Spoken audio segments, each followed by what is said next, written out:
Welcome to another edition of Wings Weekly. Jay Kleinknecht here, along with head coach Scott Langer. Coach, a tough 2-4 loss Friday night, but a bounce-back game on Saturday with a 3-1 win that eliminated Austin and advanced the Wings to the second round of the Robertson Cup playoffs. Austin came out ready to go on Friday. I don't want to spend a whole lot of time on a loss that was a bit of an anomaly in my mind, with everyone just seeming like they're off just a little bit, but it really came down to some costly turnovers, huh? Yeah, I thought their energy level was really good. We made some mistakes that they were able to capitalize on, and it's a tough division. I don't think you can look at sweeping everybody, and it sure would be nice if that was the outcome. Mm-hmm. But they played well, and I don't want to take anything away from their win, but we were certainly doing things that weren't characteristic of our game, and it cost us. Right. Well, Saturday, the first was pretty close until Mikowski broke the seal on a feed from Strada. Second, I felt like was a little stronger, and then it just kept improving through the third, and you guys made some adjustments that Austin couldn't really seem to counter. What were your thoughts on Saturday's game? It was much better effort. Obviously, getting the first goal does us a whole lot of good in a lot of things. We made more plays. We were around the net more. We certainly defensively, we didn't give up the same type of goals that we gave up the night before, and our guys were good. We didn't give a whole lot up, and when we do that, we're usually pretty successful. Yeah. Specialty teams, again, can be a big factor. It's been a bit bust or boom, it seems like, with the power play going 1 of 17 over the last 4 games and penalty kill 10 of 11. Power play finished the regular season at 22.3% and was nice, kind of rolling along pretty nicely. What's been the difference, do you think? Is it the way that these teams have approached the kill? I think so. I think, like Austin did a real good job of getting in the shooting lanes. They blocked a lot of shots, and I thought their goaltending was able to see a lot of pucks. And, sometimes that's just how it goes. Yeah. Obviously, we're going to work on it again this week and try to be ready for Minot because, you score a power play goal, it's huge for you. So, it's we got through the series with it,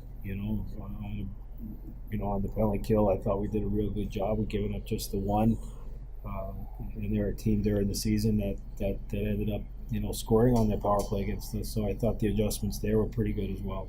And that was going to be my next question, in fact, was the kill and how you had to be pretty happy with the way it performed. Because, again, obviously, as the regular season went along, led the league for the last half, and then, of course, been real strong in the playoffs as well.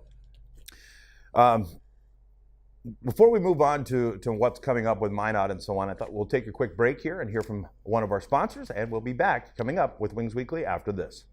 Let's make a taco. No, seriously. Start with a tortilla, soft tortilla. Warm it, kiss it. Don't kiss it. Chicken? How about tequila lime chicken? Now we're cooking. Slice this, peel that, snip those. Salsa? Verde. Cheese? Cotija. Oh, forgot to mention guac. That's better. See, anyone can make a taco, but we're not anyone. We're Qdoba, and these are knockout tacos. Qdoba Mexican Eats. Choose flavor. Continuing on with Wings Weekly, Jay Kleinknecht and Scott Langer, of course. Coach, throughout hockey, you hear people talk about strong penalty killers, and we were just talking about the penalty kill and how effective it's been. Generally speaking, what do you think makes a player a better penalty killer than another? Oh, it's definitely their IQ, their ability to think the game and understand where they need to be and when they need to be there. When it comes to penalty kill, you see a lot of different looks on the power play, so you have to be able to adjust even within the game, within the same power play. When you see the 2 different units come out, sometimes they have 2 completely different looks. So I think what really separates an okay penalty kill guy from a real good penalty kill guy is his ability to think the game and his IQ.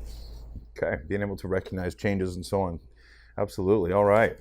Well, up next, obviously, folks, it's Minot. There's not a whole lot to talk about as far as the week that was. Wings, as we talked about, advanced on to the second round, and now that's all that's left are the Minotauros. Coach, do anything different throughout the week with these guys as you prepare for Minot, or is it kind of you treat it kind of the same way as you would for a regular season weekend? Well, you have to work on some things that is your main part of your game, and you have to work on things that you're going to see against Minot. So, we'll do both in this week, and hopefully be prepared. Come Friday night. Minot's a team playing really well. Obviously, they swept their first series. Their vets are really cashing in and doing a good job for them. So I think it's setting up to be a real good series. Yeah, and without a doubt. Well, and as you mentioned, Minot, of course, swept Bismarck 3-0 in the first round. Their power play, pretty strong, going 4 of 12 against Bismarck. Over the regular season, Wings were 8-4 against Minot, and some close games. And as you said, a talented team with veterans that are stepping up. What do you expect to see from Minot? And as you said, a team that's been playing well. Going back to the regular season, they've won 6 straight. So what do you expect from them? Well, they got a lot of guys on that team that are veteran hockey players that went through the process with them last year as they went through the Robertson Cup. So, they're a team that's going to be able to deal with the ups and downs and adversity, and I think that pays a lot of dividends for them. So, I mean, they're not going to be shaken off real easy. That's why I think, all those games are going to be really tight, and it's going to come down to who makes the most mistakes, probably loses the game. Yeah. Any other keys that you see against a team like the Minotauros, or is it, again, just kind of one of those things where you execute what you guys have been working on and stick with what's worked? Yeah, there's things that I think there's ways to exploit teams, and I think they have ways to try to exploit us, and neither of us are going to share what those thoughts are publicly, and we're going to let it play out. Marty's a very good coach over there. He's going to be able to adapt on the fly, and we're going to try to do the same thing, and I'm sure it's going to be a little bit of a chess match. Okay, well, folks, obviously this weekend it is Minot here at the ODI Center, so hopefully everybody will come on out and cheer on the Aberdeen Wings. It's a best of 5 continuing on with Game 1 Friday, April 26th, and Game 2 Saturday, April 27th. And 7:15 puck drop both games, and 5:30 doors open for both of those games as well. $15 Stutzman Harley-Davidson corporate area bar stool seats are available, and reserve tickets are on sale now. Call Aaron to get yours at 605-380-5852. And as mentioned, 7:15 puck drop. Tickets, general admission tickets are on sale now at any of the 4 Sea Express locations in Aberdeen with additional purchase. Game 3, and if necessary, Game 4 in Minot, May 3rd and 4th. Tickets will be $7. You can get yours if you want to make the trip at MinotaurosHockey.com. That's their website, so check it out. They've got a link to purchase tickets there. Game 5, if necessary, versus Minot, Monday, May 6th here at the ODI Center. And again, that will be a 7:15 puck drop. For all the latest news and information on the 2019 Robertson Cup playoffs, visit AberdeenWings.com or follow us on Facebook, Twitter, and on Instagram. Coach, I appreciate you taking some time to talk with us a little bit. I know, like you said, you guys have got your work cut out for you as you prepare for the second round of the playoffs. So again, thank you, and best of luck against Minot. Thanks, Jay. All right, folks, that'll pretty much wrap up this week's Wings Weekly.